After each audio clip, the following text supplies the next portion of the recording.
Ladies and gentlemen, I'm happy that we have reached this stage. We believe that everybody should join us. We should improve the quality of care for our children. We have a workshop with district staff in Kampala region and staff from childcare institutions to talk about the alternative care framework and hopefully get them to transform and take on board what we're telling them about. The training involves three things.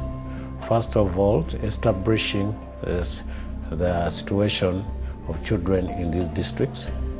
Secondly, it points out the kind of challenges that are involved in caring for children in children's homes. And it also points out the advantages of keeping children in their families, which the alternative care framework stands for. What is alternative care all about? Well, really, what we are talking about for the next 3 days is the options, care options available for children who are not with their parents. There's too many childcare institutions, orphanages in Uganda. They've become the default solution for children without parental care, and we are trying to readdress that to ensure that other options are looked at. I want to see the managers of children's institutions being allies to this alternative care framework, such that children can best grow up in families. The structure of the workshop is that on day one we really look at the challenges and issues surrounding long-term institutionalization of children, and in Uganda some of the challenges we face with the mushrooming number of institutions we have. Day two is about how we can address those. So what is a more appropriate response to children without parental care? We guide the participants through the steps that we can take to do that. And day three is all about taking what we've learned and implementing it at an institutional and at a district level. Exactly what this workshop is about. In one word, it's about transformation. How we can transform to become better and provide better services to children. The goals are to reduce the number of children in institutions. We've seen all the challenges, the disadvantages for long-term institutionalization. We would want to see a process where children are placed in institutions, but that tracing starts within 48 hours with the aim of resettling them with families in a community setting, or placing them under alternative care like fostering, adoption, such arrangements. We don't have an orphan crisis in Uganda. We don't. I think we have a family protection and child protection crisis. And therefore we should try and build the systems that actually keep our children within their homes.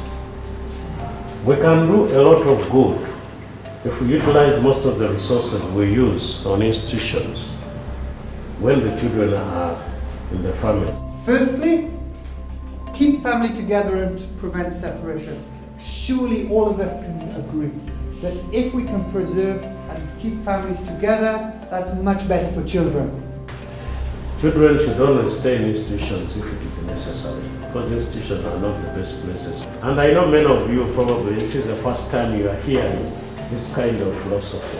And actually, when we talk about institutionalizing children, organizations are now starting to realize, as an organization, rather than keep expanding their residential facilities, why don't they invest in family-based care and train up and equip foster carers in the community? So that's the kind of change we're looking for. And we'll also talk about some of the challenges, because you might be thinking, oh, that's very well, that's a great theory, but practically, I've got these children and this has happened to them and they can't go back with their families.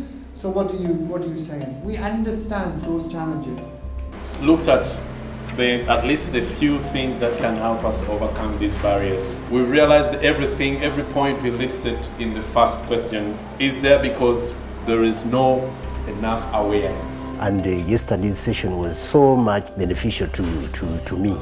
There's quite many things I discovered we had not known. Conversations might get heated when we talk about care orders or when we talk about licensing, but that's okay.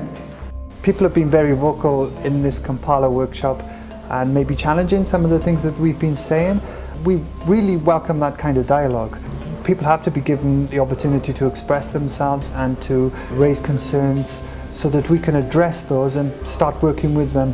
So that's why we have to embed all of these processes and make them better to avoid some of the situations that you're talking about. And that's why the alternative care panel, which will be making the decisions about which families and which children are available for adoption and matching, is absolutely paramount to the alternative care framework. Many families would like to adopt, but they don't know what to do. They don't know where to go. They don't know who to see. Until today, actually, I didn't know that a Ugandan can adopt. Now I know.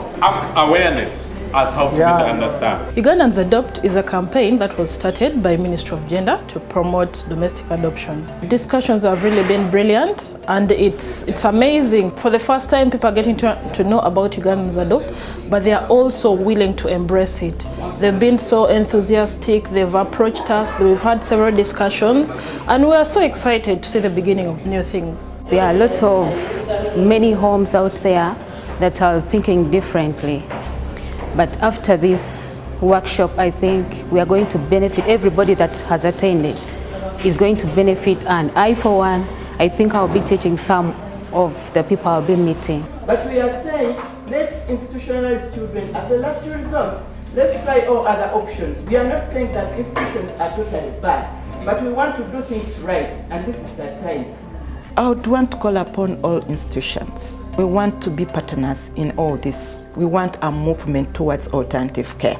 Outside the nuclear family is where we are looking at the alternative care. Where we are looking at the extended family, we are looking at the uncles, the aunties, the grandparents. This is what the alternative care framework is all about.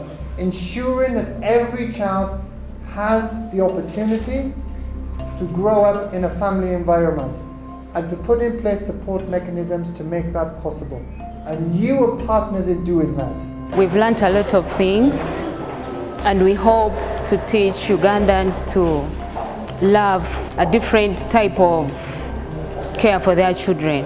As a social worker that has been practicing alternative care, very excited and very happy that yes, we might not get 20 homes or 30 homes, but 2 or 3 have come up and said we need to change this whole idea of having children in institutions and finding them families. With time, when the 3 or 2 homes come up and say we need to change, many will learn from them, and I know it will change many people's hearts. The workshop is really doing a good job, whereby I'm going to think more about the alternative care plans, like think about the community where the children are coming from, and doing much work to help the community. I'm very impressed by the participation of the staff of the children's institutions, all the interactions that we have. Most of them didn't know most of the things that we're talking about, and there is commitment to make sure that they put these things that we're talking about into practice. A part of this workshop on the final day is for institutions to really review where they're at and how they can embrace and implement alternative care, and what actions and changes they need to make within their institutions. So we're really hopeful that some will take that on and we'll follow that up. So we're really hopeful for the future. I think we've made some significant progress during these workshops. Please keep with us, become our allies, and do things the right way. Do by example. Change by example. Thank you very much.